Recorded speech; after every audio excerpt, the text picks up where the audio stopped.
दोस्तों आइए आज कुछ कॉन्स्टिट्यूशनल वर्ड्स का डिस्कशन करते हैं, यानी कि कुछ संवैधानिक शब्दों की अंग्रेजी और हिंदी में डिस्कशन करते हैं।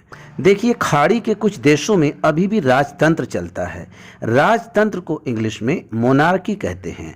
मोनार्की मीन्स होता है राजतंत्र। हमारे देश में लोकतंत्र है। लोकतंत्र को इंग्लिश में डेमोक्रेसी कहते हैं। डेमोक्रेसी मीन्स होता है लोकतंत्र। याद रहे, डेमोक्रेसी नहीं, डेमोक्रेसी। और सभी देशों में न्यायपालिका होता है। न्यायपालिका को इंग्लिश में जुडिशियरी कहते हैं। जुडिशियरी मीन्स होता है न्यायपालिका। और विधायिका भी होती है। विधायिका को इंग्लिश में लेजिस्लेचर कहते हैं। लेजिस्लेचर मीन्स होता है विधायिका। और जब विधेयक पारित होता है तो उसे क्रियान्वित भी करना होता है, और उसे क्रियान्वित करने के लिए कार्यपालिका होती है। कार्यपालिका को इंग्लिश में एग्जीक्यूटिव कहते हैं। एग्जीक्यूटिव मीन्स होता है कार्यपालिका। याद रहे, एग्जीक्यूटिव नहीं होता, एग्जीक्यूटिव होता है।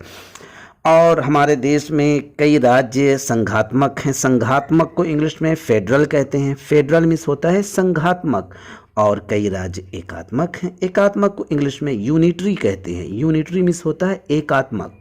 आइए बात करते हैं राज्यसभा की। जी हाँ दोस्तों, यहीं पर मनोनीत किए हुए कुछ सदस्य होते हैं। राज्यसभा को इंग्लिश में स्टेट काउंसिल कहते हैं। स्टेट काउंसिल मीन्स होता है राज्यसभा। और लोकसभा को इंग्लिश में हाउस ऑफ पीपल कहते हैं। House of people means Lok Sabha. और विधान परिषद को लेजिस्लेटिव काउंसिल कहते हैं। Legislative council means Vidhan Parishad. और विधानसभा, हाँ जी हाँ दोस्तों, जहाँ पे हमारे आसपास के एमएलए चुन के जाते हैं।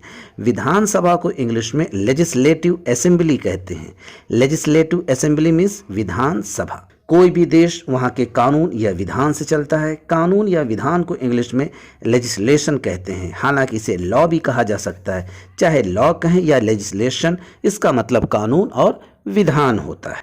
हमारे देश में संसद होती है। कई देशों में संसद होती है। हर जगह की संसद का अलग अलग नाम होता है। हमारे यहाँ की संसद को इंग्लिश में पार्लियामेंट कहते हैं। पार्लियामेंट में होता है संसद। और हमारा देश संविधान से चलता है। संविधान को इंग्लिश में कॉन्स्टिट्यूशन कहते हैं। कॉन्स्टिट्यूशन मीन्स होता है संविधान। दोस्तों अब आप कमेंट करके बताएं अनुच्छेद को इंग्लिश में क्या कहते हैं। हालांकि यहाँ पे कुछ ही कॉन्स्टिट्यूशनल वर्ड्स का डिस्कशन हुआ है। आगे हम डिटेल में वीडियो बनाएंगे। फिर मिलते हैं दोस्तों नेक्स्ट वीडियो पे। शुक्रिया दोस्तों।